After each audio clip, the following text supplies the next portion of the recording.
আসসালামু আলাইকুম শিক্ষার্থী ভাই ও বোনেরা। জাতীয় বিশ্ববিদ্যালয়ের অনার্স তৃতীয় বর্ষের পরীক্ষা স্থগিত করা হয়েছে। এখন কত তারিখের পরীক্ষা স্থগিত করা হয়েছে এবং আপনারা সেই স্থগিত পরীক্ষা কবে দিতে পারবেন সেই বিষয়ে বিস্তারিত কথা বলবো আজকের এই ভিডিওতে। তো চলুন কথা না বাড়িয়ে ভিডিওটি শুরু করা যাক।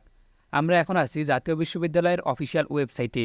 এর আগে দ্য ডেইলি ক্যাম্পাস এবং দৈনিক শিক্ষা .com এই দুইটি ওয়েবসাইটে প্রকাশিত হয়েছে জাতীয় বিশ্ববিদ্যালয়ের ৮ তারিখের অর্থাৎ ৮ মে পরীক্ষা স্থগিত ঘোষণা করা হয়েছে।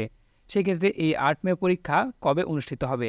আমরা যদি জাতীয় বিশ্ববিদ্যালয়ের এই ৩ নম্বর নোটিশটি দেখি, এখানে লেখা আছে সংবাদ বিজ্ঞপ্তি, জাতীয় বিশ্ববিদ্যালয়ের ৮ মের পরীক্ষা স্থগিত, অর্থাৎ আগামী ৮ তারিখের অনার্স তৃতীয় বর্ষের পরীক্ষা স্থগিত ঘোষণা করা হয়েছে।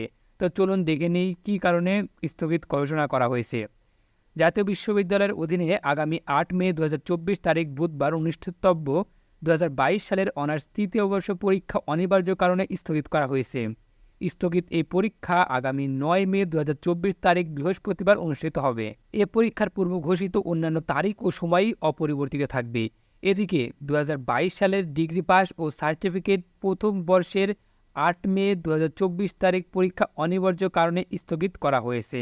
এই পরীক্ষা ১৪ মে ২০২৪ তারিখে অনুষ্ঠিত হবে। এই পরীক্ষার পূর্ব ঘোষিত অন্যান্য তারিখ ও সময় অপরিবর্তিত থাকবে। তো এখন প্রশ্ন হলো যে কবে নাগাদ তৃতীয় বর্ষের পরীক্ষা অনুষ্ঠিত হবে? এখানে ২০২২ সালের অনার্স তৃতীয় বর্ষ পরীক্ষার সংশোধনী সময়সূচি কিন্তু প্রকাশ করা হয়েছে। আমরা যদি সেই নোটিশটি ওপেন করি তাহলে এখানে আমরা দেখতে পাচ্ছি যে পূর্ব ঘোষিত সময়সূচি অনুযায়ী নির্ধারিত তারিখ ছিল ৮/৫/২০২৪ তারিখ এবং পরবর্তীতে যে তারিখটি দেওয়া হয়েছে সেটা হলো ৯/৫/২০২৪, অর্থাৎ ৮ তারিখের পরীক্ষাটি ৯ তারিখে অনুষ্ঠিত হবে।